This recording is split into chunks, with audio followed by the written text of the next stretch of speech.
LG was worse. Many of the homes were 50 and 60 years old, and many looked as if they'd not been painted in 50, 60 years. Susan's home was in a gated community near the Hardington Acres Country Club. Anthony had a tag hanging on the rearview mirror of his car. And should he forget or lose the tag, he also knew Susan's security code and could punch the code into the gate. Cheyenne did not have a tag. Cheyenne did not have the code. Cheyenne was still behind bars, but they'd not keep her there forever. Carmen Davis was an attractive middle-aged woman. She had a firm handshake and a friendly, easygoing style. She also listened to her clients, rather than trying to get her clients to listen to her. Just that fact alone put her ahead of the last two real estate agents Anthony had worked with. Hardington, usually have to wait for someone to die before you can get a home in that area, Carmen mused. But there is one on Pennington. Would you like to see it? Let's roll, Anthony said. The home was 3 stories with a deep chocolate brown brick exterior and honey brown wood trim. Even before seeing the interior, Anthony decided he wanted the home. The garage sat back, detached from the rest of the house, had 3 doors for 3 automobiles, and had a mother-in-law suite over the garage. The garage was made of the same brick as the house, and the 3 garage bays had the same honey brown wood doors. Never mind, Carmen said, getting out of the car. House is off the market. Huh? But there's the gold standard sign right there, Anthony said. Nope, decided I want this bad boy for myself, Carmen said. You hardly ever see garage doors like that. Well, humor me, Anthony smirked. Show me your new home, Ms. Davis. The downstairs had a large den, a room that was obviously designed to be a library with honey brown bookshelves built into 3 of the walls and a large stone fireplace. The kitchen was spacious and had much counter space. Dining rooms a little small, but Carmen shrugged. The second floor had 4 bedrooms and 2 bathrooms. The east side of the floor had 2 bedrooms separated by a shared bathroom, and the west wall shared the same features. Of course, you could turn one of these into a home office, Carmen suggested. Or I could shoot myself, Anthony said. Ms. Davis, call me Carmen, huh? Carmen said. Carmen? I come home to get away from work. Why would I bring any of it home? Anthony asked. Okay, so, no home office, Carmen said. These are some big bedrooms. Ready see the 3rd floor? The 3rd floor had only 2 bedrooms, but each bedroom was a suite. There was a fireplace in each bedroom, a large bathroom with whirlpool tub, glassed-in shower with marble bench and 4 shower heads, and a vanity with 2 sinks. Each bedroom also had a large bay window with padded bench. One faced the east. The bay window in the other suite faced the west. Like I said, shame this house is off the market, Carmen gaped at the closet. Could park a truck in here, Anthony said, looking in the closet. Course my ex? Could probably find some way fill it and run out of room. None of my girls were like that, Carmen smiled. But I got a feeling my granddaughter, Carmi, she's going being a little princess, and princesses need plenty of clothes, don't they? What are they asking? Oops, I mean, what were they asking for this? Anthony said as they trooped down the stairs. You know, before you snagged it for yourself? $475, Carmen said. Offer them $490. I'm going need 1% earnest money? Of course. Davis Real Estate? Anthony asked and used his phone to do the transfer. Anthony was gnawing his way through an order of baby back ribs at Cowboys Barbecue when Carmen sent him a text. The offer had been accepted. He wiped his hands clean, but still got sauce on his phone as he told her to set up the closing ASAP. Carter, Anthony, and Cheyenne's attorney again sat in Judge Theriot's office. After Carter's petition and minimal token resistance from Cheyenne's attorney, Judge Theriot agreed that, since Mrs. Whitehead was unavailable for counseling sessions, the order for 8 mandated sessions was rescinded. And that, Mr. Fullylove, is why I pay you the big bucks, Anthony hooped. With the order of counseling revoked, Carter continued, there is the matter of Mr. Whitehead's petition for divorce. Mrs. Whitehead does not agree with this petition, Cheyenne's attorney pled. Judge Theriot checked with the clerk of court for St. and Parish, determined that Mrs. Whitehead's upcoming trial would be in 4 months. Armed with that information, Judge Theriot declined to move forward with the petition of divorce. Your Honor, Carter said. It's fine, Anthony sighed. Really? Only reason get a divorce is to get married again. And I got a feeling it's going to be a long time before I make that mistake again. Get rid of one crazy-ass witch, fights the divorce tooth and nail, finally decide, hell with it. We're just making the lawyers rich, so drop the whole thing. Then, next thing you know, you're in Burns, doing a little grocery shopping. See this gorgeous redhead, got her in bum, just don't quit. Got the cutest little red-headed girl with her, says, "Hi mister, what you doing?" And next thing you know, you in love and just need be with this woman, Carter said.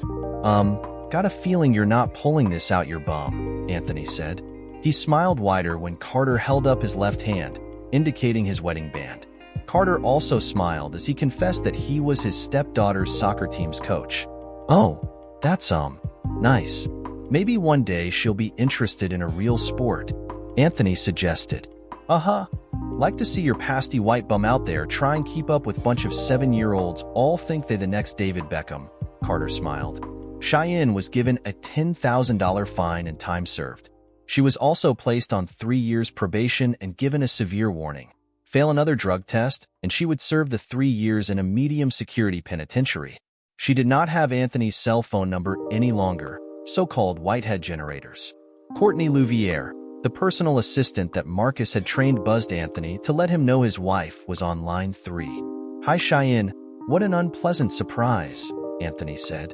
"Called your old office, that ugly witch, DeGard or something said you ain't there no more," Cheyenne snapped. "DeFranco? Huh?" Cheyenne asked. "Her name is DeFranco." "And DeFranco," Anthony said. "And, Cheyenne, where have you been?" "What? I've been in jail a hole," Cheyenne spluttered. "I took over for my father, remember?" Anthony continued to speak over her splutter of outrage. "That happened before you went back to jail? Like, I'm supposed to remember all that shit?" Cheyenne asked. "And, what's this shit? We don't need go counseling anymore?" "You were unavailable. But hey, now that you're out, we can move forward with the divorce," Anthony said. Do we really? Why?"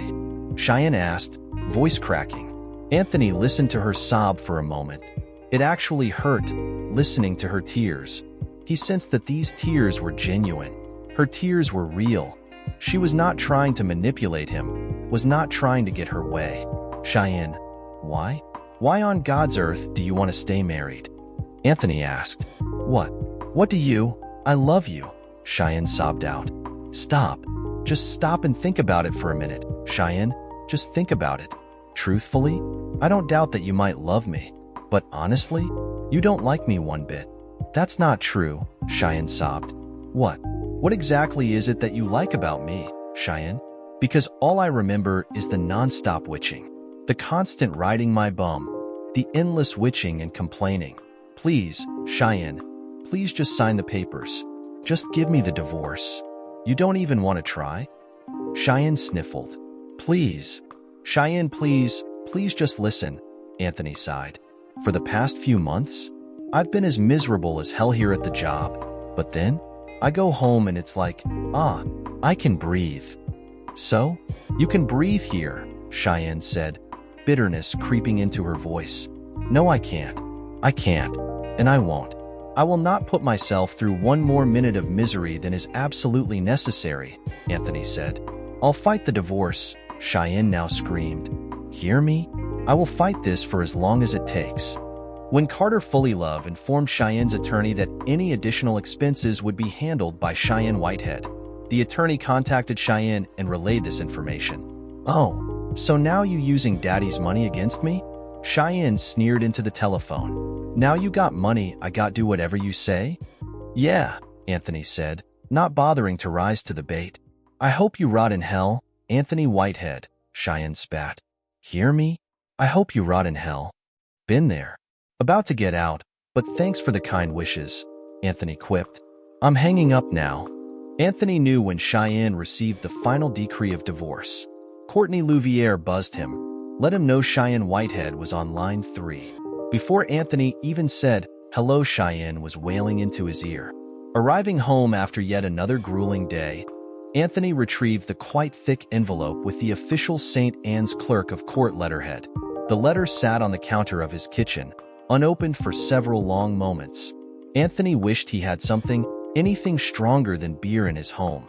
He even got into his Ferrari, with every intention of driving to the convenience store in Pinoque, Louisiana, the nearest place, other than the country club, to get a fifth of St. Elizabeth's Superior Gin.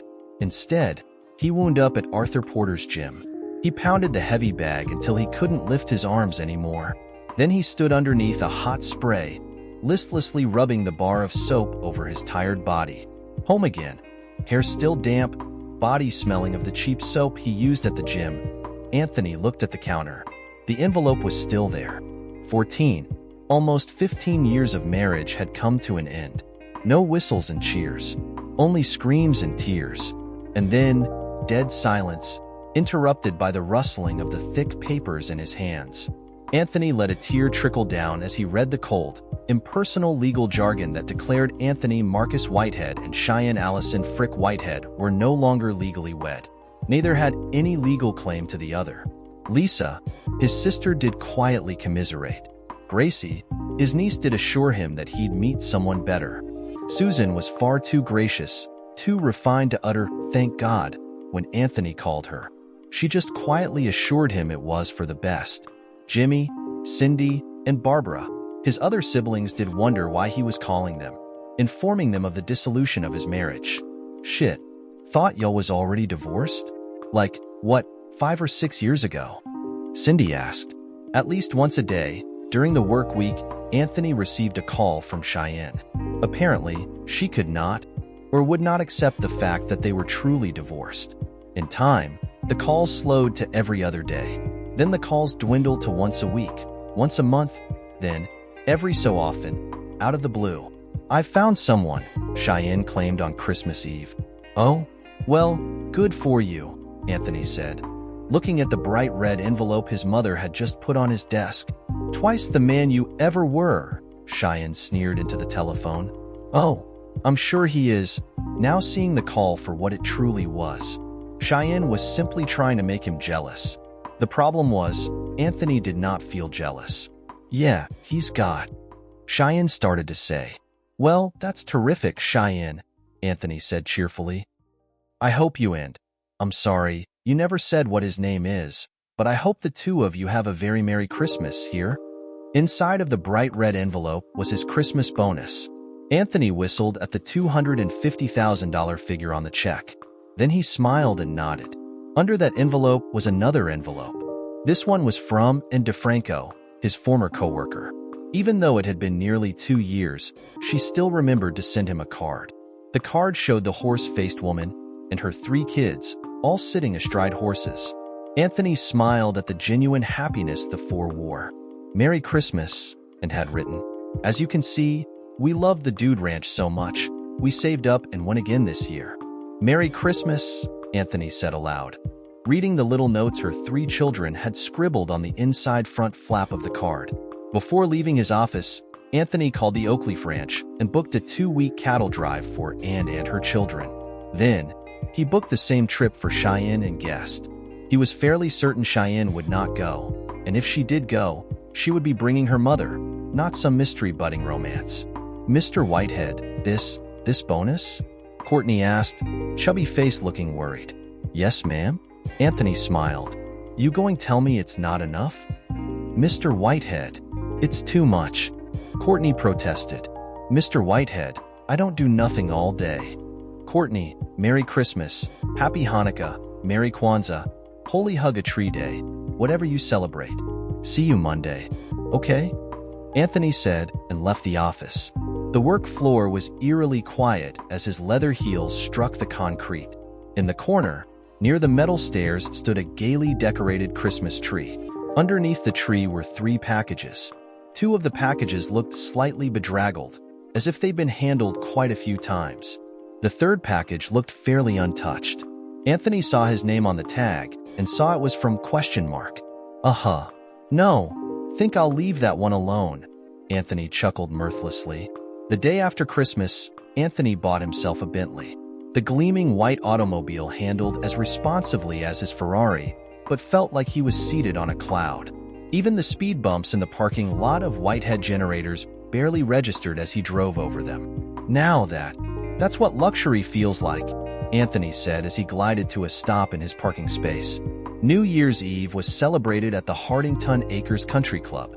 Anthony pasted a smile on his face as he circulated among family and acquaintances. The band was fairly good, and he did dance a few times with Gracie, his favorite niece, with Lisa and Cindy and Barbara, as well as Cindy's two daughters, Penny and Stacy. Truthfully, if he could have avoided dancing with those two nieces, he would have. Penny and Stacy were both carbon copies of Cindy Whitehead, their mother, self-absorbed, entitled princesses.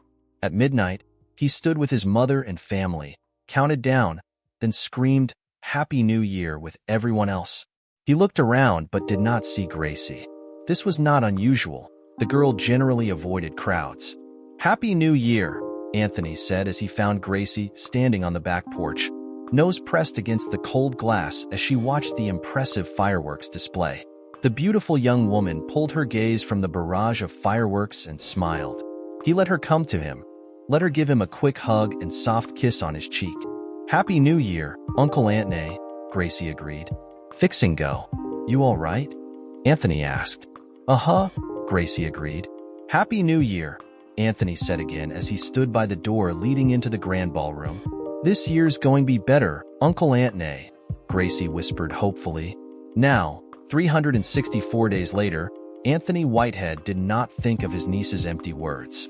Anthony only felt a weariness seeping into his body. "I need a vacation," Anthony realized. "I sit at my desk every damn day and approve vacation time for everyone else. I need a vacation." Sitting at his desk, idly glancing at the numbers, the quotas, Anthony could not think of any vacation plans, though. Dude ranches were out of the question. He did not like horses. To him, a horse smelled bad. Fly fishing in a mountain stream made him think of mosquitoes. It also made him think of cold water, and that was altogether unappealing to him. The same with alpine skiing. Skiing meant snow, and snow meant cold. The French Quarter made Anthony think of pushing, pulling, sweating throngs of rude people rubbing against him. Cruises also did not hold any appeal. Anthony's mother went on cruises. He didn't know why. All Susan Whitehead could ever talk about was the buffets, and how much she needed to lose the 20 imaginary pounds she claimed she'd gained on her last cruise. Amusement parks were hot, sweaty, sticky.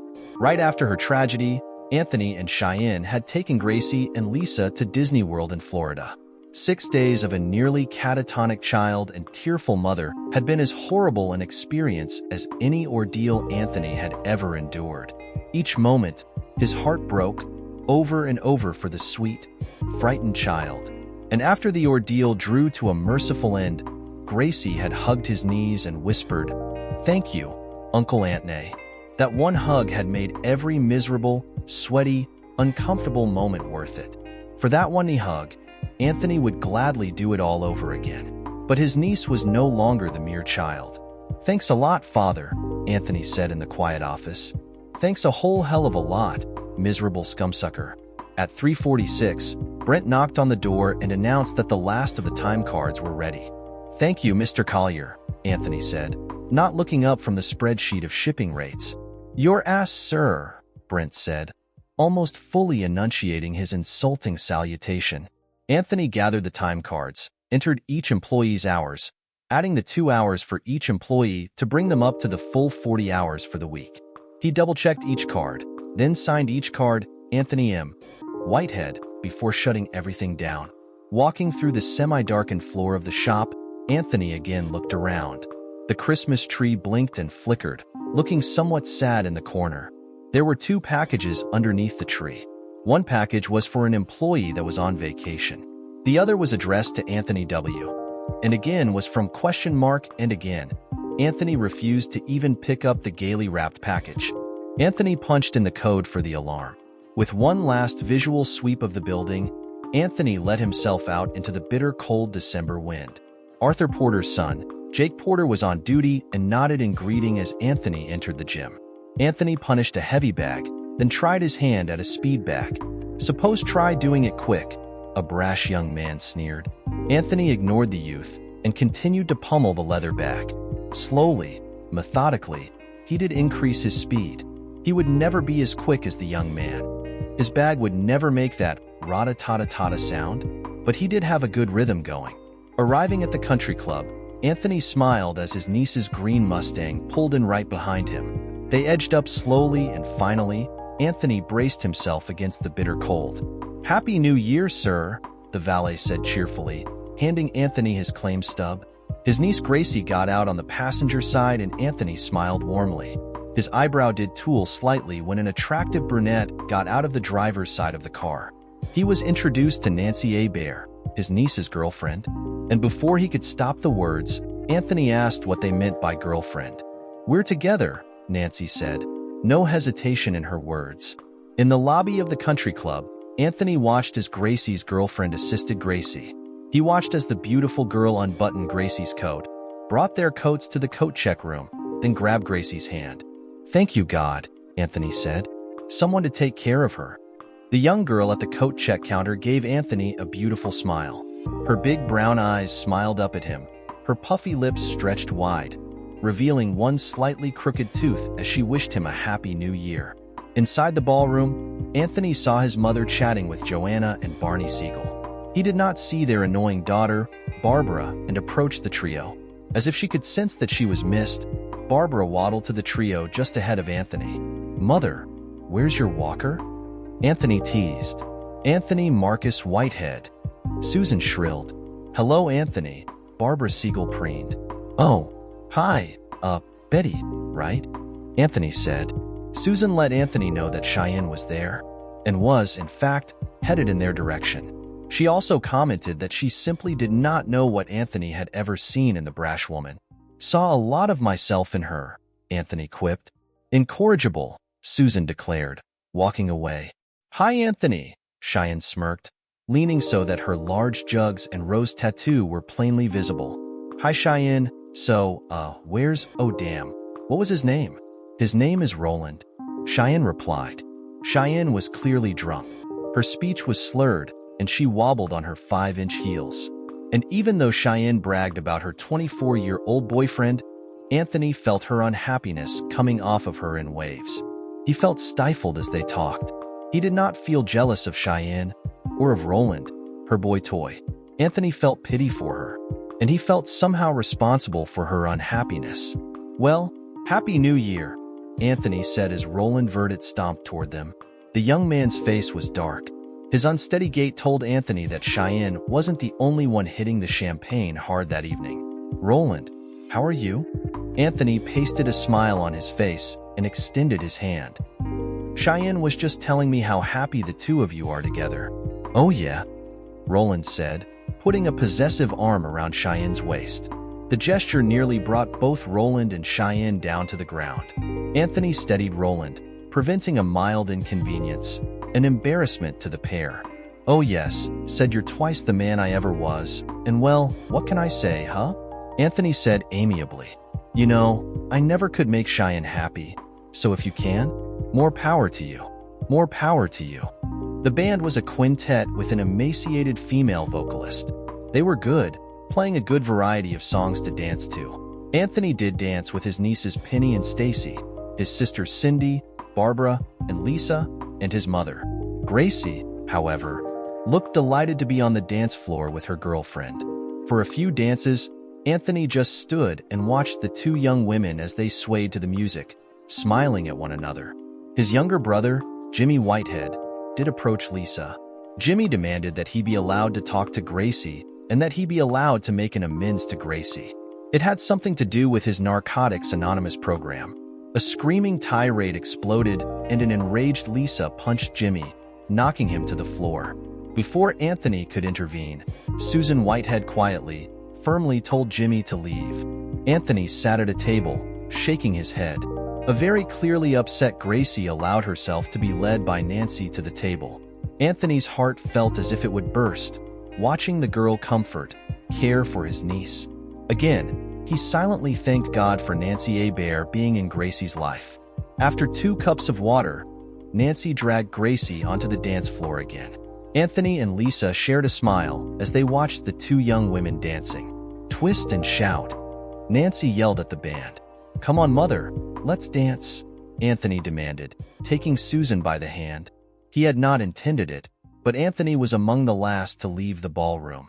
He had not seen Roland or Cheyenne since their earlier greeting and assumed they'd either found a corner to pass out or had been discreetly asked to leave. Anthony did wonder why Cheyenne continued her membership at the country club. She'd always disparaged the country club when they were married. He also wondered how she was paying for the membership. The coat check girl's smile was a closed mouth, forced smile. The smile did not reach her large brown eyes. And when Anthony asked what was wrong, the story tumbled out. Her boyfriend had borrowed her car while she was at work. She was due to be off very soon, but the boyfriend wasn't answering her calls or text messages. Anthony asked the girl to use his phone, deducing that this boyfriend was ignoring his girlfriend's calls. The deduction was correct. Trey Edmonton answered on the third ring. In his best approximation of a ghetto voice, Anthony told Trey Edmonton that he and his crew would get Trey's girlfriend home, safe and sound. The coat check girl's enticing, warm brown eyes were wide as Anthony disconnected. Anthony smiled as his phone started to ring. He sent the call to voicemail while telling the young girl that her boyfriend had sounded quite drunk. As her cell phone now started to chime, Anthony offered the girl a ride home. It was a 24-minute ride from Country Club to the girl's apartment. On that ride, Anthony learned that Nessie Bro was 18 years old, lived with her mother and her stepfather and two stepsisters in a 2-bedroom apartment. She dropped out of school, but had managed to get her GED, was hoping to get hired on at the country club full-time. Right now, she was a seasonal worker. Nessie was short for Vanessa. With her cheap coat and polo uniform shirt stretched taut over her 34D jugs, her polyester uniform slacks stretched taut over her sweet-looking backside, Anthony decided that Nessie was not a Nessie. She was a Vanessa. At her apartment, Vanessa demanded Anthony's cell phone. She entered her phone number into his phone, much to Anthony's amusement. Then the 18-year-old girl had given him a kiss that had his tool ready to burst from his tuxedo trousers. Her lips were full, puffy lips, the kind of lips that models and actresses and girls that wanted to imitate models and actresses would have collagen injected into their lips to achieve. They were soft and moist as they pressed against his lips. Her tongue was a feather as she pushed it into her mouth. Then she gently sucked Anthony's tongue from his mouth into hers. As she softly pulled from his lips, Vanessa gave his bottom lip a soft little bite with her teeth. On his way home, Anthony did pass a subcompact car that had been pulled over by a Saint and Parish police cruiser. A sullen-looking young man sat in the rear of the cruiser, and Anthony wondered if this might be Nessie's boyfriend. Nessie's former boyfriend, according to Vanessa Bro. His tool had not softened by the time he pulled his Bentley into the garage. He was still rock hard as he brushed his teeth. As he lay down in his large bed, Anthony wondered about those 4-hour erections the television commercials warned against. At 12 minutes past 11 the following morning, Anthony's phone chimed. He saw Vanessa's name and thought very briefly of assigning Brown-Eyed Girl by Van Morrison as a ringtone for the girl. "Hi," a warm voice greeted him when he answered. "Hello," Anthony agreed. "Hey, listen, what you doing for lunch? My mama's making that stuff you're supposed to have for New Year's.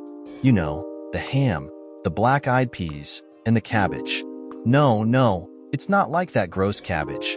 My mom actually makes the best cabbage. She fries it with about a pound of bacon. It is so good, and applesauce. You come over?" Vanessa said in a rush of words. Vanessa, you got any idea how old I am?" Anthony asked. "No, not really," Vanessa said. "Sweetie, I'll be 42 on the 27th of February, Anthony confessed. "Oh, and 42-year-olds don't eat?" Vanessa asked. We eat more than we're supposed to most of the time," Anthony laughed. "Okay, then. Lunch going be at 1. Okay?" Vanessa said. Anthony shrugged. He had no lunch plans, and cabbage cooked with about a pound of bacon did sound good.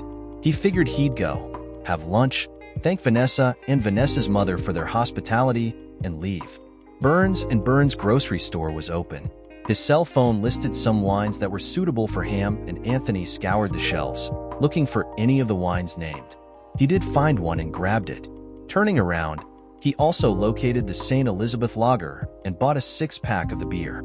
Turning the corner, going in the wrong direction, Anthony came face to face with the baker as the woman put piping hot loaves of French bread onto the rack. Perfect timing, Anthony hooped, causing the rotund woman to laugh. And, walking down the aisle next to the wine aisle, Anthony saw neatly arranged bouquets of fresh flowers. Grocery stores sell flowers? Anthony asked out loud. Valentine's Day? Can't get no better deal, a young male employee assured Anthony. Them flower places? Charge you what? 20? 30 bucks? $14.99 here. Huh, Anthony said. He carried beer, wine, and bread to an open register. Then he ran back to the flower aisle and grabbed 2 bouquets that were already in vases. One was a mix of various flowers, and the other was a collection of white roses. Ready?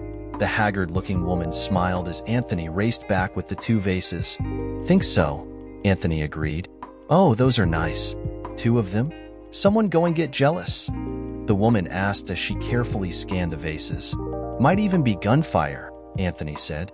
Remember, keep your head down, the woman smirked. Where were you when I was getting my divorce? Anthony asked, and the woman laughed. In the car, Anthony made sure to snip the price tags from the bouquets of flowers. He then put the 2 vases on the floorboard of his Ferrari and drove to the apartment complex. Hey! Vanessa cried out happily when she opened the door of the apartment. Hey, Anthony said, handing her the vase of white roses. This is for you. Vanessa Bro was nearly a carbon copy of Natalie Arnault, her mother. Same blonde hair, same brown eyes, same large jugs, same rounded backsides, and same smile. Natalie's handshake was a warm handshake as she greeted Anthony. Then she fussed at Anthony for bringing wine and beer and bread.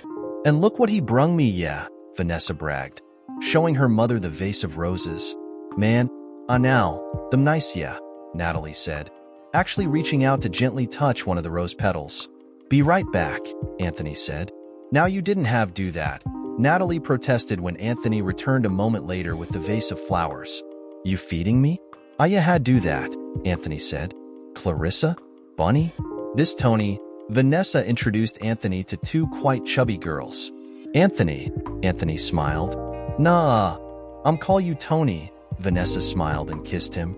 Bunny, you go tell your daddy dinner about ready, Natalie ordered the youngest girl. Yes, ma'am, Bunny said and ran down the hall. Anthony was sure the neighbors beneath the Arnault apartment did not care for Bunny. The sound of her running was quite loud. I'm up, you jump on me, I pile one on you, yeah.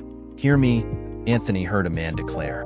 Bunny ran back into the small living room, giggling. A moment later, a short, round man entered, walking briskly. Nah, Nessie, help me, Bunny shrieked, trying to hide from her father. What'd he tell you? Vanessa smiled. Hey, I'm Frank, how you doing? Frank Arnault said, trying to push Vanessa aside so he could get to Bunny. Anthony Whitehead. Anthony smiled as Frank did manage to grab the girl by her fat arm. Daddy, don't. Bunny squealed as her father picked her up. What'd I tell you, huh? Frank said, giving the girl 2 swats to her plump buttocks, then a noisy kiss on her cheek. Hey Anthony, how you doing?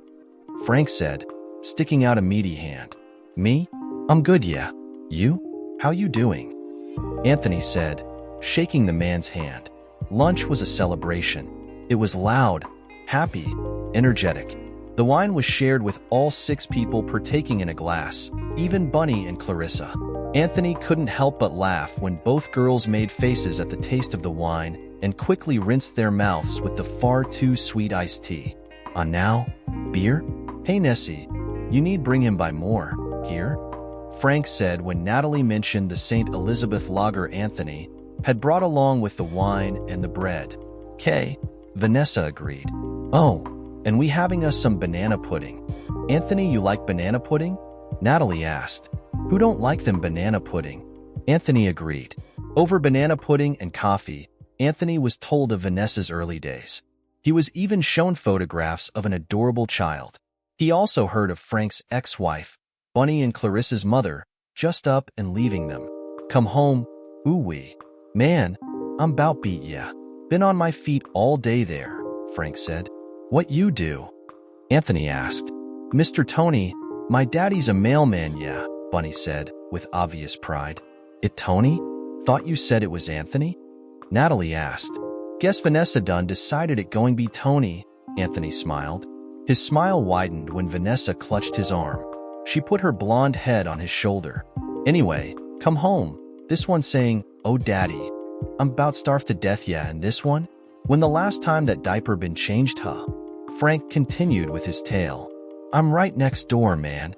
Them apartments was small, huh? Natalie smiled at the memory. Yeah, they was, Frank agreed. And this one bout gets smaller, yeah. What you mean? Vanessa asked, head coming up from Anthony's shoulder. Mean, you bout have another little brother or sister. Looking bout 5, maybe 6 months, Frank bragged. No, Vanessa gasped, then squealed. Somehow, lunch segued from small dining area to the living room. Anthony was wedged into a corner of the small couch, with Vanessa wedged against him, blonde head on his shoulder. When Anthony divulged that he was the chief operating officer of Whitehead Generators, the only comment Frank said was he knew where it was located. But it ain't on my route, no. Think it's Sharon does that whole block there, Frank mused. For whatever reason, Anthony felt that he had to downgrade his stature.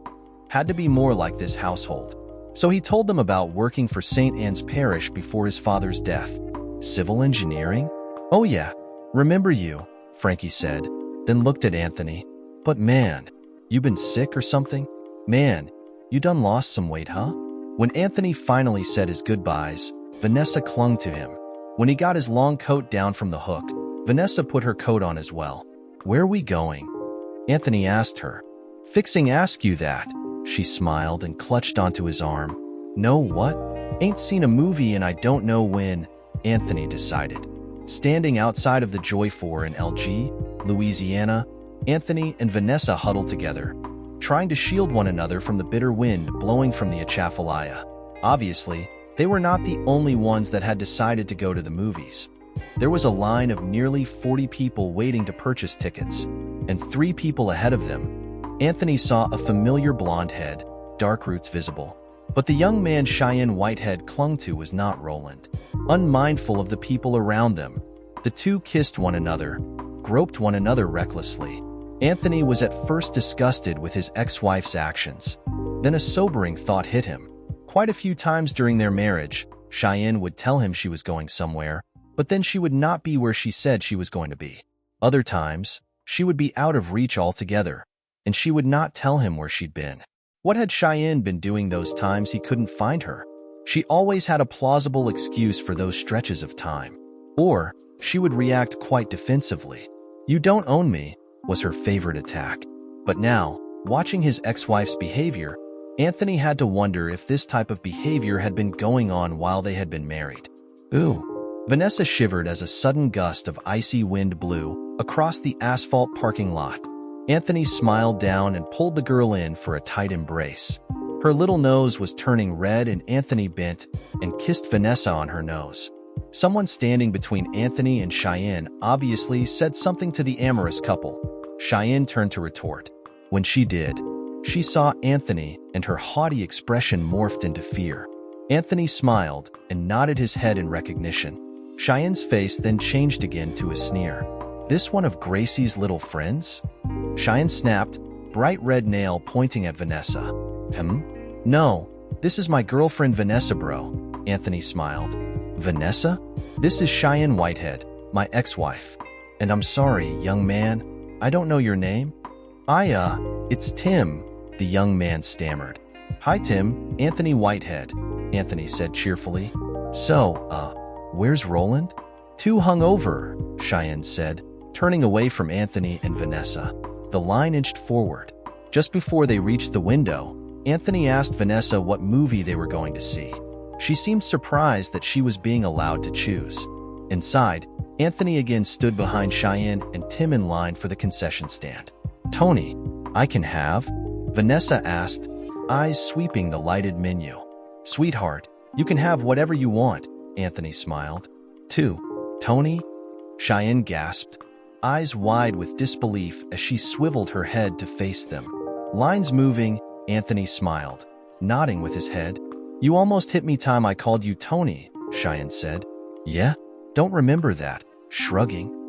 But, maybe I didn't care about you way I care about Vanessa, Huh? You. Ah, Tony, Vanessa said, squeezing Anthony tightly. Don't worry, kiddo, Cheyenne sneered at Vanessa. Soon as Bloom's off that rose, he'll be tossing you aside like used toilet paper. Only if she acts like used toilet paper, Anthony said. Lines moving. Why don't you step up? Why don't you screw yourself? Cheyenne snarled. After the movie, Anthony reluctantly told Vanessa that tomorrow was a work day and he had some things to catch up on. Her kisses outside of her apartment were soft, full of sweet promises. From Vanessa's apartment complex, Anthony drove to his mother's home. Thankfully, she had a pot of coffee already made. Sitting at her breakfast bar, Anthony told Susan of seeing Cheyenne at the Joy 4 movie theater. Was Susan's only response. So, I'm standing there wondering, did she ever cheat on me? Like she's doing with that Roland guy? Anthony said, I mean, it's all water under the bridge now, but no, well, not for the first 2 years y'all were married, Susan divulged. What? How would you know that? Anthony asked. Susan pushed her coffee cup toward him, then pushed away from the bar. Anthony prepared a cup of coffee for his mother and topped off his own cup. He made sure to turn off the coffee pot. Need to make another pot? Susan asked, coming back into the kitchen area, holding a small plastic binder. No, Mother. Plus that, I thought caffeine was bad for you old people. You know, bladder infections and stuff? Anthony teased. Anthony Marcus Whitehead. Susan shrilled, actually swatting him with the plastic binder. I swear, I do not know what I ever did to deserve a child like you. The plastic binder was from a private investigator named Reynold Reynolds. Marcus Whitehead, Anthony's father, had paid Reynold Reynolds to surveil one Cheyenne Allison Frick Whitehead. The surveillance had lasted for 27 months before Marcus called an end to the surveillance. She was a pothead, seemed addicted to wasting your money on frivolous things. But no, she did not cheat on you, Susan concluded. Oh, believe me, if she had, we would have been more than happy to let you know. In fact, had to talk your father out of calling the cops on her drug use. How'd you do that? Anthony asked, reading through the report. Oh, just reminded him of a time when we were both pretty hot and heavy into cocaine, Susan replied glibly. You and Dad? Anthony asked, looking up in shock. The 70s were pretty wild, Susan said. Oh, my God, you and Dad, in polyester, grooving to your 8 tracks, looking to score a little nose candy? Anthony teased. 8 tracks. Now there was a useless invention. Plus that, told your father, if Cheyenne was doing drugs, then most likely you were too, Susan shrugged. As much as he wanted to get that horrible little urchin out of your life, getting her arrested might get you arrested as well. And Dad went along with that? Anthony asked, closing the binder. Your father loved you, Anthony. It might not have looked that way, but he did love you, Susan said. Sure you don't want some more coffee? The next morning, Anthony put in a grueling workout at Arthur Porter's gym. Then, after a brisk rub down from Randy, the masseuse, and a quick shower, Anthony was ready for the first day of business of a new year. Pulling up to Whitehead Generators, Anthony nodded in satisfaction. The employee parking lot was nearly full, which meant there were only a handful of those that called in sick for this first day of business. Steeling himself, Anthony opened the door of his Bentley and stepped into the bitter January wind. Mr. Collier? My office, Anthony said as he walked through the floor to the metal stairs that led up to the offices. Yes, sir, Brent Collier said, smirking as he used his inflection, making it sound more like your ass, sir. Oh no, don't sit down, Anthony said when Brent went to sit in one of the chairs in front of the desk. This won't take long at all. Yes, sir, Brent said in his odd inflection, again smirking at Anthony Whitehead. Mr. Collier, there will be some changes made this year, Anthony said, and Brent again moved to sit. And the first change of business is you are fired. Fired?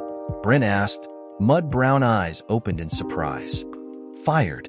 I will not put up with one more minute of your smirking, your condescension, and your outright insubordination. Anthony smiled widely. So, Mr. French here will accompany you to your locker, and then will escort you off the property. You can't be serious, Brent stammered. Oh, your ass, sir. I am serious, Anthony smiled. I am dead serious.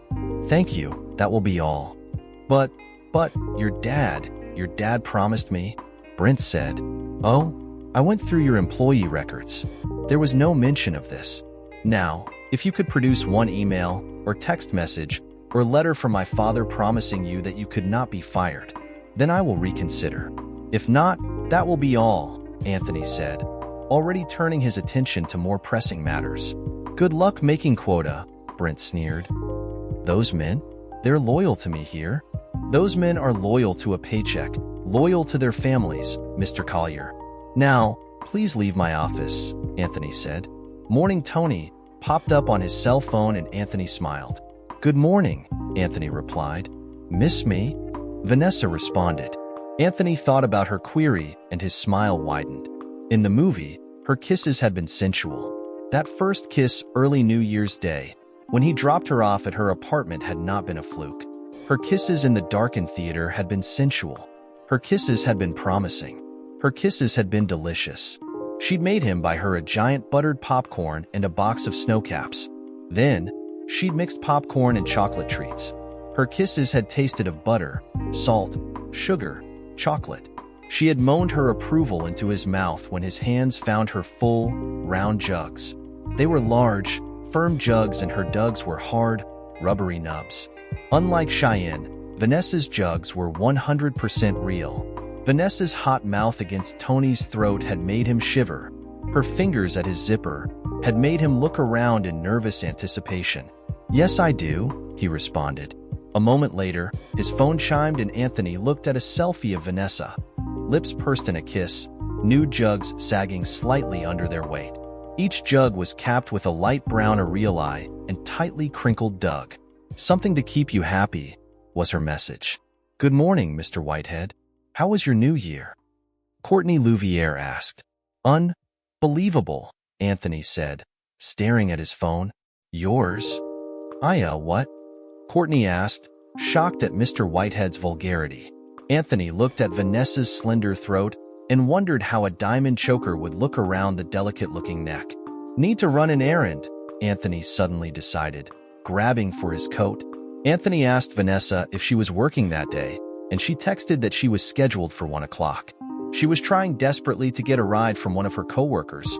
Her car had been impounded when her former boyfriend was pulled over for driving under the influence of an intoxicating substance. I'll take you, Anthony texted. Yay. Vanessa responded with a series of kissy-face smiley faces. At 11 o'clock, Bunny opened the apartment door and greeted Mr. Tony with a hug. Clarissa also greeted Mr. Tony with a hug, as did Natalie. Vanessa greeted Tony with a hug and a kiss. Then Tony had to hug everyone in parting before they could leave the small, clean, warm apartment. They went to Dusty's Country Kitchen for lunch, then drove to the Hardington Acres Country Club. Vanessa smiled as she leaned over to kiss Anthony. Hey, you sent me that picture and I said, you know what that neck needs? Anthony stammered, digging in his coat pocket. My neck? Vanessa giggled. You actually looked at my neck? So I got you this, Anthony said, pulling out the slim box.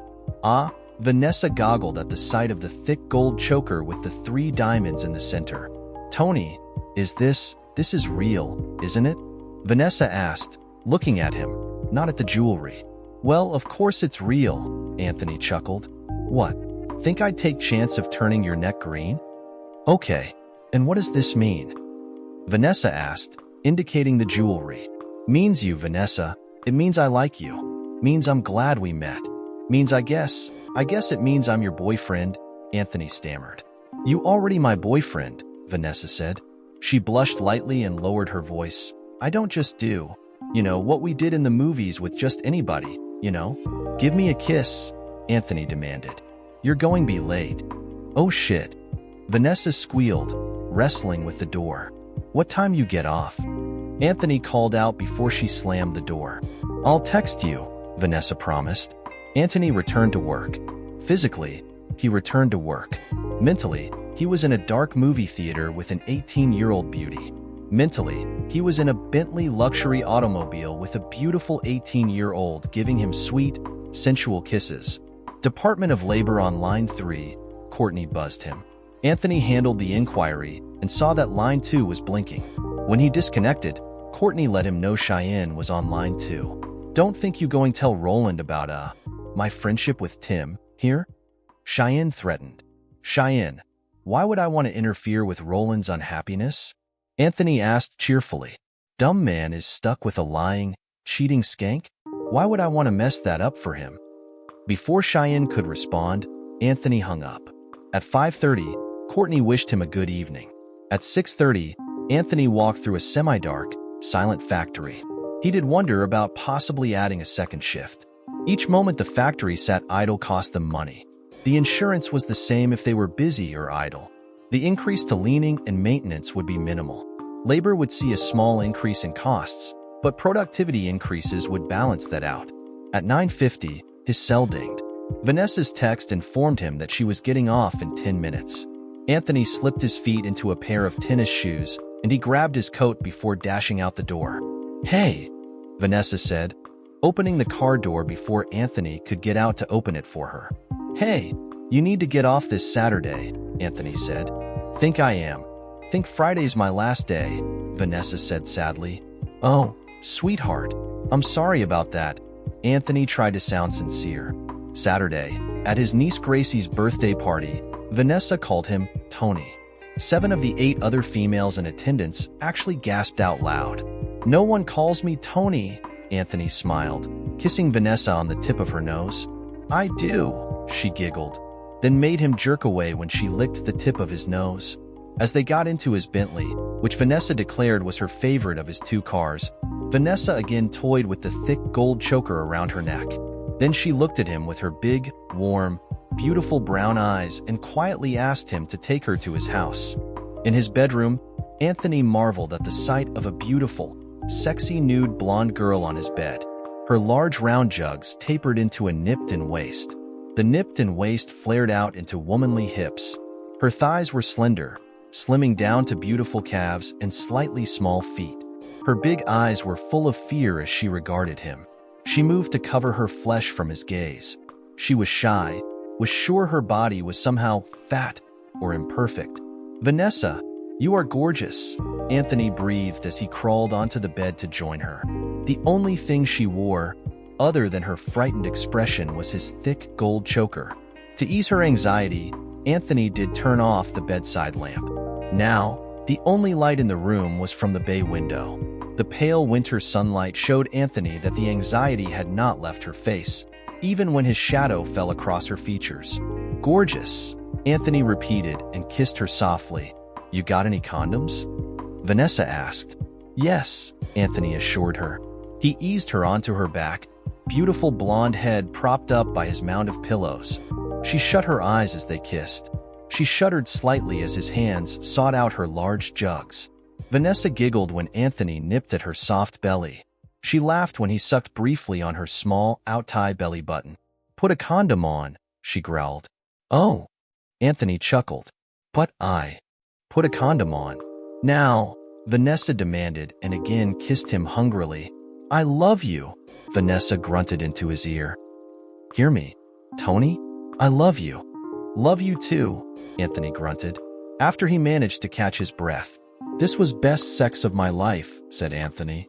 At the end of the month, they held the first board meeting of the beginning of the new year.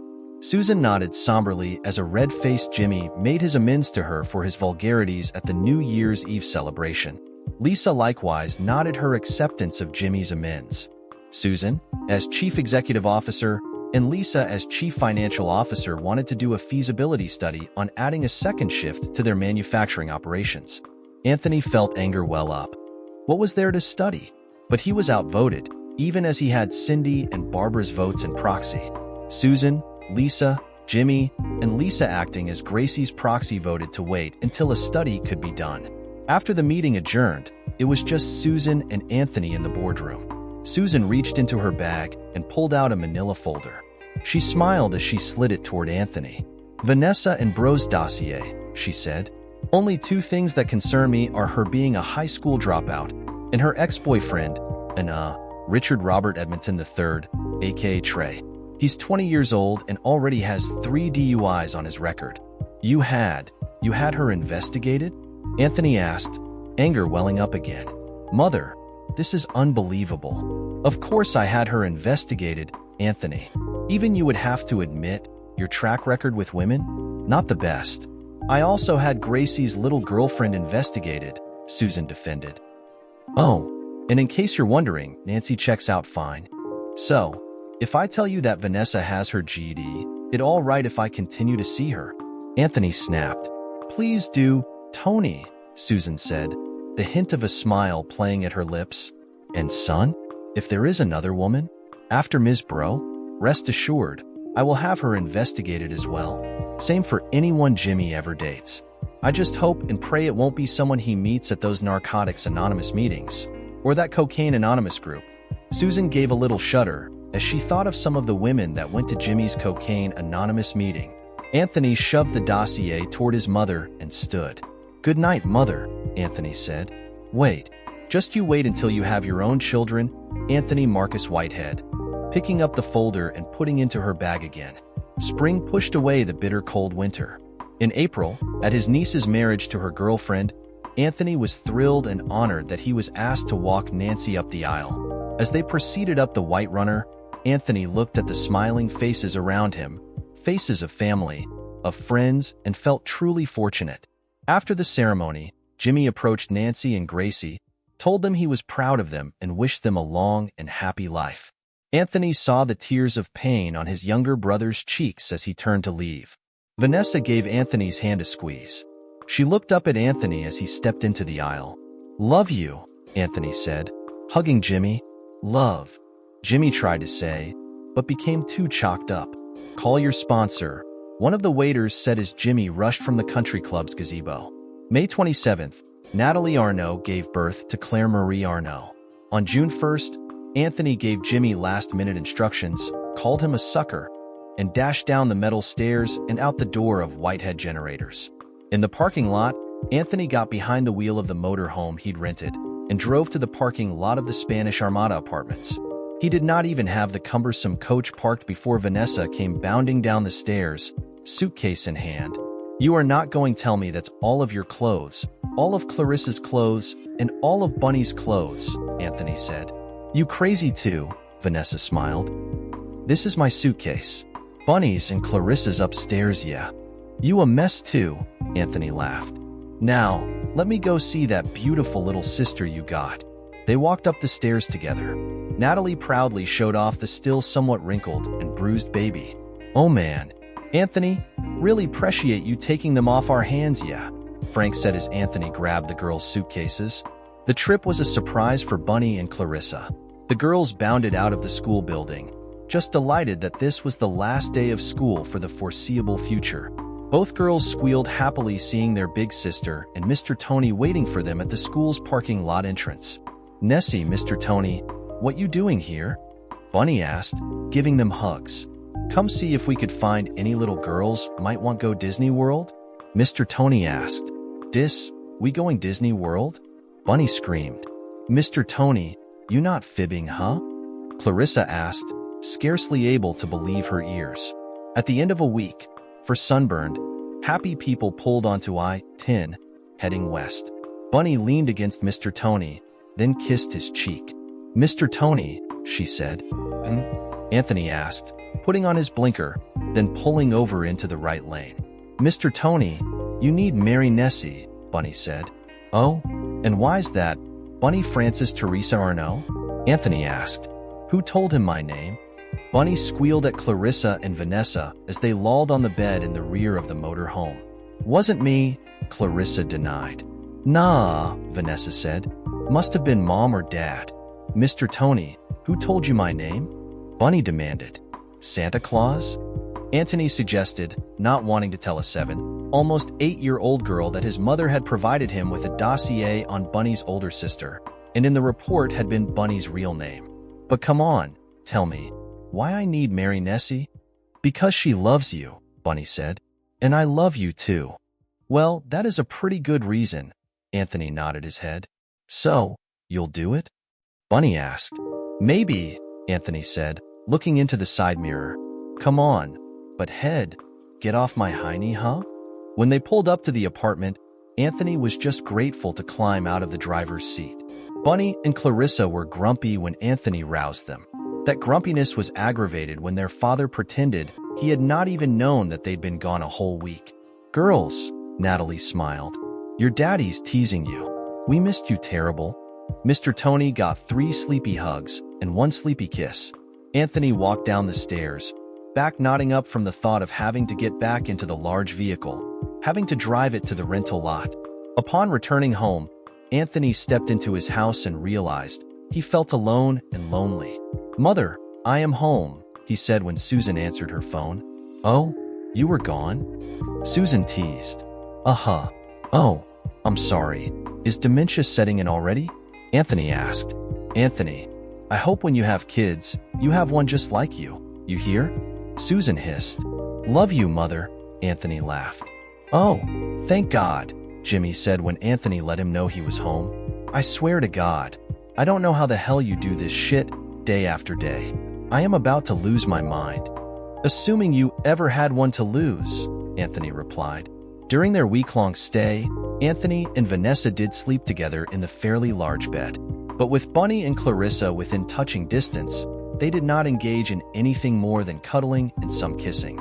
As he stretched out in his own bed, his very comfortable bed, Anthony missed Vanessa's smell in his nostrils. He missed the feeling of her warm skin under the palm of his hand. In the morning, it was Bunny that opened the door of their apartment. She smiled up and gave Mr. Tony a hug. "Nessie? She's still sleeping, yeah," Bunny said. "Well, go wake her up. Got something to ask her," Anthony said. "Bunny, you jump on me. I will kill you," Anthony heard Vanessa yell. "Mister, why's Mr. Tony? What's Mr. Tony doing here?" Anthony heard.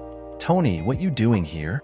Vanessa asked, hair a mess, face still puffy and splotchy where her sunburn was peeling.